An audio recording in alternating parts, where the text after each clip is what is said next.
heureux de commencer avec vous ce cycle de conférences, de catéchèse d'avant. Il y en aura une ce soir à Saint-Brest et la semaine prochaine à la cathédrale de Quimper. Le 11 octobre dernier, nous sommes entrés dans l'année de la foi voulue par le Saint-Père, le pape Benoît XVI. Et si le pape nous a offert cette démarche, c'est pour que l'Église renouvelle son enthousiasme de croire en Jésus-Christ. Jésus-Christ que nous croyons être l'unique sauveur du monde. C'est pour que l'Église ravive sa joie de marcher sur le chemin qu'il nous a indiqué. Et que l'Église, c'est-à-dire chacun de nous, témoigne concrètement que cette foi est une force transformante de notre existence.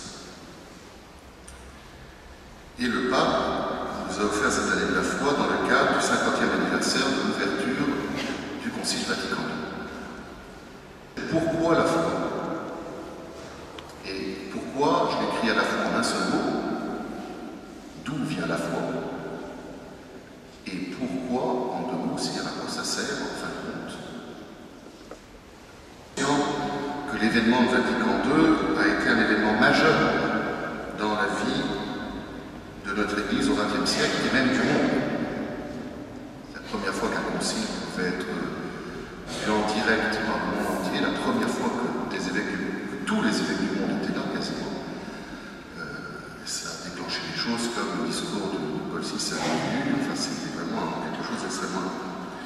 Et vous savez que nous vivons toujours, l'Église vivra toujours de tous les conciles, donc en particulier de ce concile Vatican. Le bienheureux Jean XXIII, dans son discours d'ouverture du concile, le 11 octobre 1962, avait donné une indication générale, c'est lui qui l'a convoqué. Voilà ce qu'il disait: la foi doit parler d'une façon renouvelée, plus incisive, parce que le monde changeait rapidement, mais en gardant intact tous ses contenus, sans renoncer à rien ni faire de compromis. C'était ça l'idée de Jean XXIII, de renouveler notre manière de vivre la foi. Et comment faire pour présenter la foi chrétienne, avec sa grandeur, sa beauté, à un monde qui a complètement changé et qui s'éloigne de Dieu. À une époque où tout le monde reconnaît que les hommes sont davantage absorbés par le royaume de la terre que par le royaume des cieux. À une époque où l'oubli de Dieu devient habituel, quasiment suscité par le progrès scientifique. Une époque où l'acte fondamental de la personne humaine, rendue plus consciente d'elle-même et de sa liberté, tend à revendiquer son autonomie absolue, s'affranchissant de toute loi transcendante. Une époque où le laïcisme est considéré comme la conséquence légitime de la pensée moderne et la norme la plus sage pour l'ordonnancement temporel de la société. Paul VI dit ça il y a 50 ans. Nous sommes dans un monde qui vit très bien, du moins le croit-il, sans Dieu, qui pense qu'il peut parfaitement s'en passer. L'important aujourd'hui est que l'on découvre clairement que Dieu est présent dans notre monde et dans notre vie, qu'il nous regarde, qu'il nous répond. Avec la foi, tout change en nous et pour nous. La foi éclaire notre destin futur. Est-ce que vous savez qu'un jour on va mourir? Qu'il y a quelque chose qui nous attend. La foi éclaire notre place dans l'histoire. On n'est pas un truc qui est arrivé comme ça, par hasard, on n'est pas le fruit d'une évolution sans plan, sans aucune idée. La foi éclaire le sens de la vie et nous montre que l'horizon de notre existence ne se limite pas à cette terre, mais que nous sommes faits pour le ciel.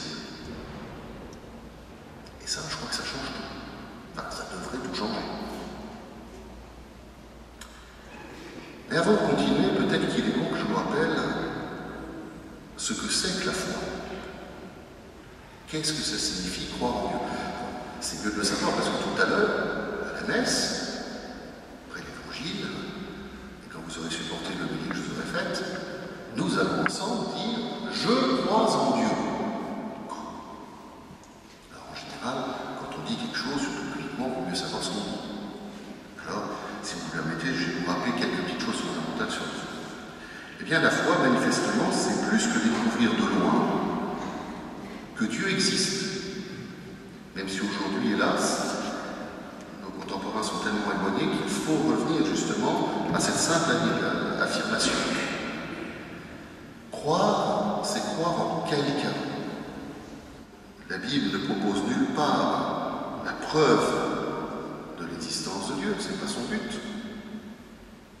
Mais elle nous fait découvrir qui il est à travers ses révélations historiques à Abraham, Isaac, Jacob, les prophètes, etc. Et Dieu nous fait découvrir que nous sommes, nous les hommes, à son image. Et tout ça, ça s'achève et ça se récapitule avec la révélation en Jésus-Christ. Et là, avec le Christ, il nous a révélé qu'il est amour, qu'il est Dieu unique qui se révèle en trois personnes, Père, Fils et Esprit, ce que nous dirons tout à l'heure dans le credo. Je crois en Dieu, Créateur, en Dieu le Père, et en Jésus-Christ, son Fils unique, et en l'Esprit Saint. Voilà, c'est notre foi. Nous croyons en un seul Dieu, en trois personnes. Ça, on n'aurait jamais pu le découvrir avec notre intelligence. On pouvait découvrir l'existence, mais que Dieu soit un en trois, il fallait qu'il vienne nous le dire. L'année de la foi nous invite justement à comprendre un peu plus que la foi n'est pas quelque chose d'étranger, de détaché de la vie concrète, mais qu'elle en est l'âme et le sens. Chers amis, c'est quand même pas rien de croire en un Dieu qui est amour, qui s'est fait proche de l'homme, en s'incarnant et en se donnant sur la croix. Moi, je suis intimement persuadé que la foi chrétienne, ça humanise la vie, ça rend les hommes plus humains, ça nous rend pleinement humains. Si je n'y croyais pas à ça, je changerais de religion. Être chrétien, ça nous rend plus humains. Alors vous comprenez, parce que vous avez tous lu, vous connaissez par cœur les orientations que je vous ai données. J'en suis sûr, ils sont sur votre table de nuit et vous les lisez un petit morceau tous les soirs. Vous comprenez pourquoi je parle de l'évangélisation? C'est pas pour faire le plein de nos églises et pour plus d'argent à la quête. On n'est pas un club dont il faut avoir des adhérents. Si je vous dis qu'il faut évangéliser en parole et en acte, c'est parce que ça rend ceux que nous évangélisons plus humains et donc plus heureux. Alors je vais vous relire un passage de Gaudium et Spes au numéro 19, Vatican II. Et pareil, ça a été dit il y a 50 ans, mais moi j'entends une prophétie. 50 ans, vous savez, quand on me dit que l'Église est ringarde, moi je pense qu'elle a 50 ans d'avance. L'aspect le plus sublime de la dignité humaine se trouve dans cette vocation de l'homme à communier, c'est-à-dire être en relation avec Dieu. Cette invitation que Dieu adresse à l'homme de dialoguer avec lui commence avec l'existence humaine. Car si l'homme existe, c'est que Dieu l'a créé par amour, et par amour, il ne cesse de lui donner son être. Vous n'avez pas besoin d'avoir une immense bibliothèque dans votre maison. Le contenu de la foi, la vérité, c'est le credo, c'est la profession de foi, ce qu'on appelle le symbole de la foi.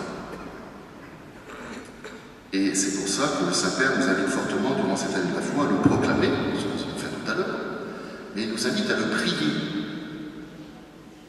chaque jour. Alors, moi, je vous conseille de prendre une belle petite carte postale, une belle petite image, et puis à recopier derrière le « Je crois en Dieu ». Tous les jours, à le lire et à le prier. Le credo, le « Je crois en Dieu », c'est comme la carte d'identité des chrétiens.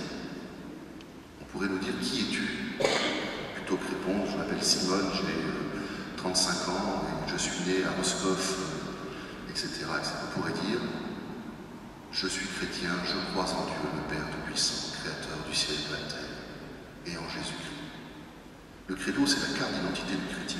C'est pour ça qu'on l'appelle symbole. Vous savez ce que c'est qu'un symbole? Ça vient du latin symbolium. Qu'est-ce que c'était qu'un symbolium dans l'Antiquité? C'était un signe de reconnaissance. En général, c'était, par exemple, il y avait deux personnes qui se mettaient d'accord, voilà, sur un signe de reconnaissance. Par exemple, on prenait un morceau de poterie qui cassait en deux, puis la poterie, les deux morceaux se joignaient bien, chacun regardait un morceau. Et ce qui veut dire que plus tard, vous avez un envoyé qui devait se retrouver avec l'autre. Il montrait qu'il était vraiment le bon envoyé parce qu'il montrait cette partie. Vous comprenez? Et ça dans les westerns aussi, on déchire la moitié d'un dollar. Voilà. C'est ça le symbolium.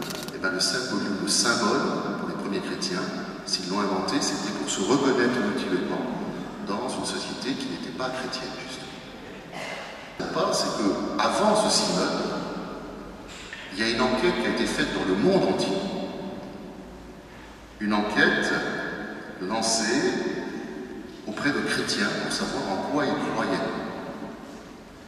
Et cette enquête a mis en lumière plusieurs de ces dangers dont je viens de vous parler, et qui sont normalement ceux que connaissent ceux qui ne croient pas.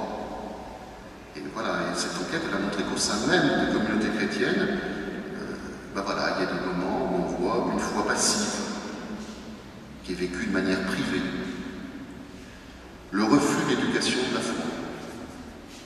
Voilà, des chrétiens qui ne cherchent plus à comprendre leur foi.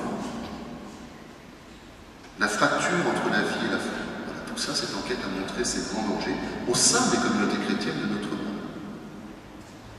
Bien des chrétiens ne connaissent plus le noyau central de la foi catholique, c'est-à-dire le contenu du credo. Ils ne sont pas capables de l'expliquer. Ils ne sont pas capables de savoir ce que ça signifie.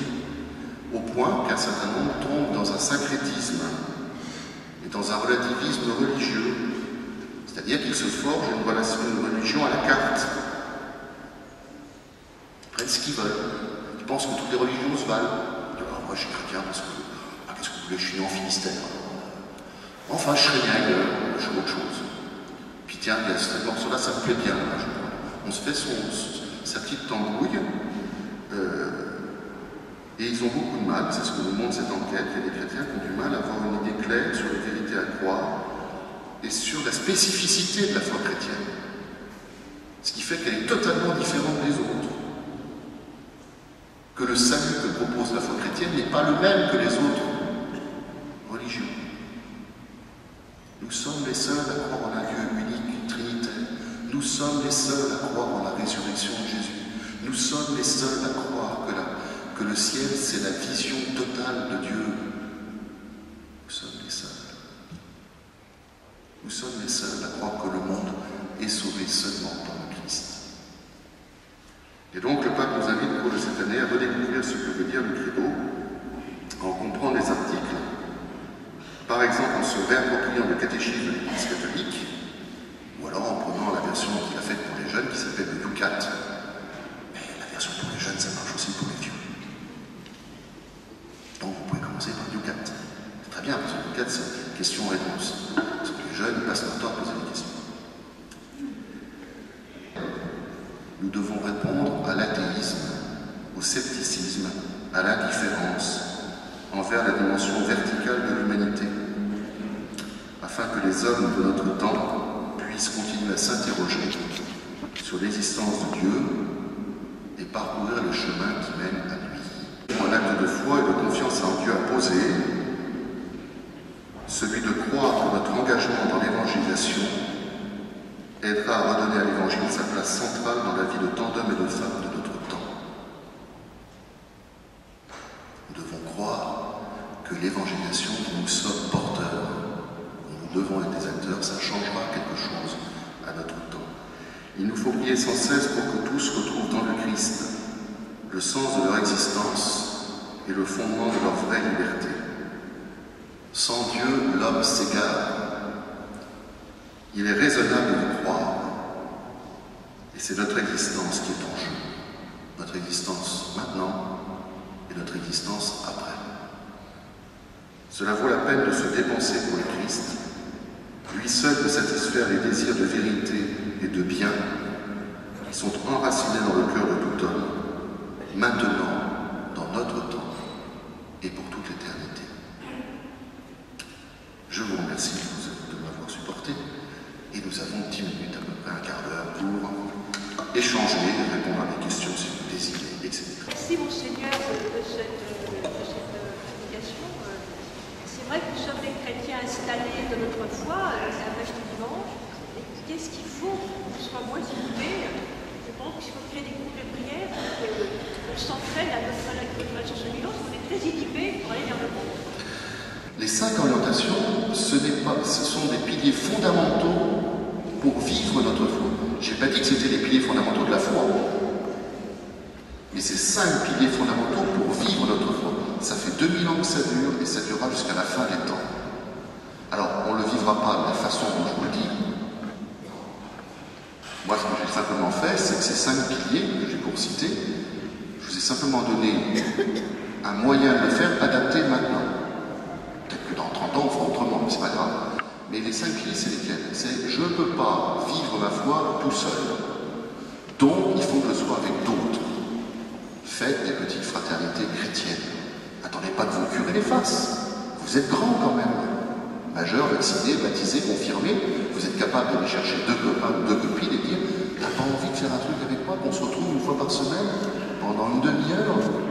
Puis en plus, on va vous donner des tas de trucs. Il y a une équipe qui est en train de préparer tout ça, qui va vous donner des petites choses, des petits canevas pour que vous puissiez prier ensemble. Et puis dans l'orientation numéro 1, je vous ai montré comment il fallait faire. Voilà. On ne peut pas, la fraternité chrétienne, qu'il soit un pour que le monde croie. On ne peut pas vivre notre foi tout seul. Le deuxième pilier, c'est l'amour. Jusqu'à la fin des temps, il faudra aimer. Il faudra se préoccuper des plus petits et des plus pauvres. La troisième, c'est qu'il faut se former.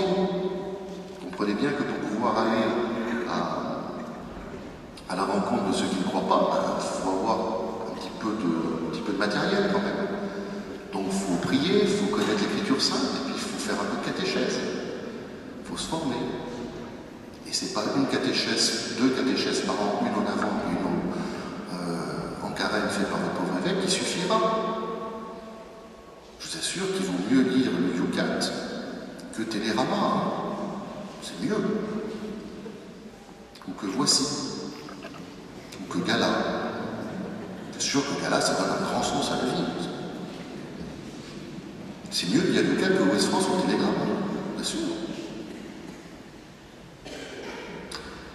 Voilà. Ça, c'était la 3e orientation. Et pour vivre la foi, il faut l'Eucharistie. Voilà pourquoi je vous dis, on a moins de prêtres, d'accord, mais il y en a encore un petit peu. Vous n'êtes pas comme dans certains coins d'Afrique où une paroisse fait 300 km de long. Vous pouvez prendre votre voiture, au passage ramasser ceux qui n'en ont pas ou ceux qui ne peuvent plus conduire, et vous retrouver dans des points fixes chaque dimanche. Ah ben ouais, mais c'est pas chez moi. Eh ben ouais, c'est pas chez vous. Et alors, vous y allez parce que c'est chez vous, ou vous y allez pour rencontrer Jésus? Jésus, c'est le même à Saint-Paul-de-Léon qu'à Roscoff, ou qu'à Quimper. Il n'a pas une couleur spéciale parce qu'il est, je ne sais pas où, moi, dans un coin où la tribu se bat depuis 500 000 ans avec la tribu d'en face. Vous allez sortir de vos esprits de clocher. Je le dis avec véhémence parce que c'est un vrai suicide de continuer comme ça. J'ai entendu hier, non avant-hier, un témoignage, hier, un témoignage, quand quelqu'un a proposé à une dame de la prendre pour l'emmener à l'Eucharistie, réponse de la dame, non, parce qu'à la messe, j'aime pas être à côté de quelqu'un que je connais pas. Vous voulez que je mette un curé pour ça? Il faudra réévangéliser en profondeur. Ah, ça, c'est la 4e orientation. Il faut s'organiser.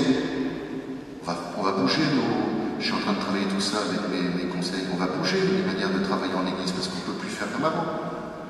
Il va falloir que vous vous assuriez aussi de la proximité. Il va falloir les prier dans vos églises. Si vous allez prier chaque semaine 10 minutes dans vos églises après 19h en sonnant la cloche, même si vous êtes que 2, j'assure qu'il y a des gens dans le village qui vont se poser des questions. Ils vont peut-être venir vous poser, par exemple, vous avez fini de faire du bruit là. Vous pourrez lui répondre pourquoi vous faites c'est permis par la loi. Ah oui, mais il fait froid dans les églises. Ah, mettez un thermolactyle. Ah, mais après, il ne faut pas se plaindre si jamais on ne fait pas tout ça, que les gens ne viennent pas. Si on ne va pas leur rencontre. Il faut assurer la proximité au plus proche par nous-mêmes, et pas seulement par les curés et les bonnes sœurs qu'on a d'autres à faire. Et puis, il faut évangéliser. Et jusqu'à la fin des temps, il faudra qu'on ait l'Eucharistie, il faudra qu'on prie, il faudra qu'on s'organise pour que nos communautés soient vivantes, et il faudra évangéliser. Donc, la réponse à votre question, madame, c'est mettez en œuvre les 5 orientations. Je ne peux pas vous donner mieux. J'ai travaillé 4 ans. Allez-y. Madame. Est-ce que vous voulez nous dire que déjà, quand on fait déjà de la catéchèse, qu'on a une activité apostolique, jusqu'au catholique, est-ce que vous voulez nous dire, ça c'est bien, mais retrouvez-vous avant, régulièrement, pour prier ensemble, pour constituer cette communauté catholique et n'allez pas chacun, vous voyez, c'est de quoi ce que vous voulez nous dire. Donc la question c'est, est-ce que vous voulez nous dire que quand on est engagé dans la catéchèse, en secours catholique, dans telle ou telle activité d'église, ce n'est pas suffisant et qu'il faut que se retrouver aussi avant, entre nous, pour pouvoir mieux vivre notre foi? C'est bien ça la question? La réponse elle est oui. Parce que quand vous allez par exemple faire de la catéchèse, ce qui est admirable, vraiment, et j'ai beaucoup d'admiration pour les catéchistes, que ce soit en primaire, en secondaire ou au lycée, ou pour les plus grands. Quand vous êtes en train de faire la catéchèse, justement, vous êtes en train de donner, vous êtes en train de vous occuper des autres, vous êtes en train... Le problème, c'est qu'est-ce que vous faites pour vous? Et vous constituer en communauté chrétienne, c'est vous soutenir, vous, dans votre foi. Moi, je serais catéchiste, par exemple, eh ben, je constituerais une petite fraternité avec d'autres catéchistes. Pour partager, pour dire, ben voilà, pour moi, ça c'est dur, ça c'est super. Tiens, ça j'ai pas compris, cette parole de l'écriture, ou alors, voilà ce que j'ai découvert. Pour se soutenir mutuellement, je serais guide de funérailles, je pourrais former avec les 3 autres ou 4 autres guides de funérailles une petite fraternité. Parce que sinon, qu'est-ce qu'on fait? On est sans cesse dans l'activisme. On est tout le temps en train de faire des choses. Ce que je vous propose par les petites fraternités chrétiennes, c'est d'être les baptisés, d'être les amoureux de Jésus. C'est de vous aider mutuellement dans cette alliance avec le Christ, autour de l'Écriture sainte. Voilà. Et donc, oui, c'est parce que, d'autant plus parce que nous avons une activité dans l'Église, qu'il est indispensable de se retrouver. Je peux même vous confier un petit truc. Moi, je suis évêque. La première année après mon ordination, j'ai été voir 4 autres évêques. Et je leur ai dit, vous voulez pas vous constituer ce qu'on appelle une équipe de vie, mais c'est une petite fraternité. Aujourd'hui, on est 7 évêques, 4 fois par an, on est complètement dispersés aux 4 coins de la France. 4 fois par an, on se retrouve 2 jours pour partager ensemble, pour soutenir mutuellement la foi. Parce qu'il y a des trucs que moi je vis comme évêque, il n'y a qu'un évêque qui peut le comprendre. Voilà. Monsieur.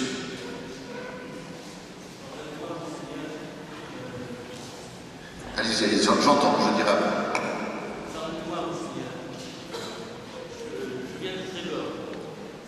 C'est pas un péché. Petit bourg, 800 âmes. Maintenant, nous sommes rendus à peu près à une dizaine de paroissiens de Loyonu 3. Maintenant, 1,5 parce qu'on est malade. Et pour ceux qui animent notre paroisse, j'ai énormément de peine pour aussi je peux donner.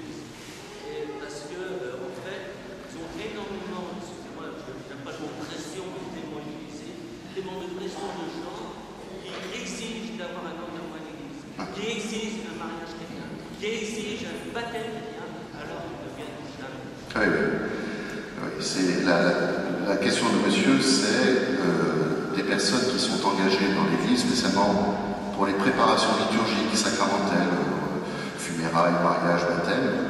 Ces gens-là se donnent à fond et sont soumis à des tas de demandes de la part de nos concitoyens qui d'habitude qu'on ne voit jamais pratiquer leur foi, mais qui bien évidemment exigent d'avoir leur mariage à telle heure, tel jour, avec à tel endroit, leur baptême pareil, et c'est vrai que ça épuise les choses.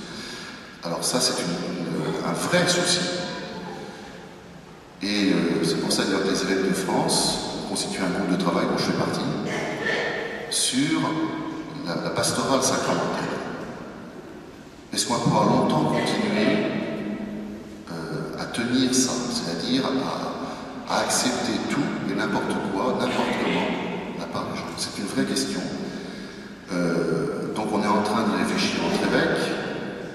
Je pense qu'on a commencé à faire un travail dans le diocèse pour voir comment faire. Mais je vous préviens que le jour où on donnera, si on donne des points de repère sur ce sujet-là, il va falloir que vous le souteniez.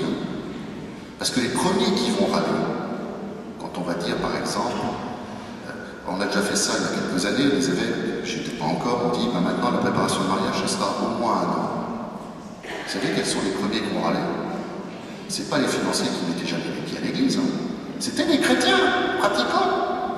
Ah, vous n'êtes pas assez accueillants, vous mettez des exigences, et puis on ne peut pas, c'est trop dur. Quand on va vous donner des normes comme ça, il va falloir que vous nous souveniez, en disant, bah oui, d'accord, on comprend bien. De fait, c'est une vraie question, et le pape se pose la question de savoir, est-ce qu'on peut continuer à donner les sacrements tout le temps? Est-ce que toute réponse doit être sacramentelle? C'est un sacré défi.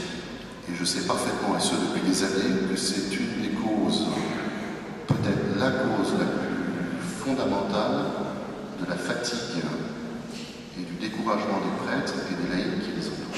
Je sais bien. Je n'ai pas encore trouvé la solution, sinon ça serait déjà fait. On va devoir arrêter parce que le petit Jésus nous attend. Il ne faut jamais faire attendre le petit Jésus. Vous savez. Donc on va aller se préparer. Je vous invite à peut-être à rester tranquillement en silence dans les 5 minutes qui nous séparent, à prier, à préparer votre cœur pour ce don magnifique que nous allons vivre et la rencontre personnelle avec le Christ qui nous mène au Père dans l'Esprit, cette rencontre personnelle qui va se faire à travers l'Écriture sainte et la présence réelle de son corps et de son sang. Merci beaucoup. À tout de suite. Ça nous applaudit.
devant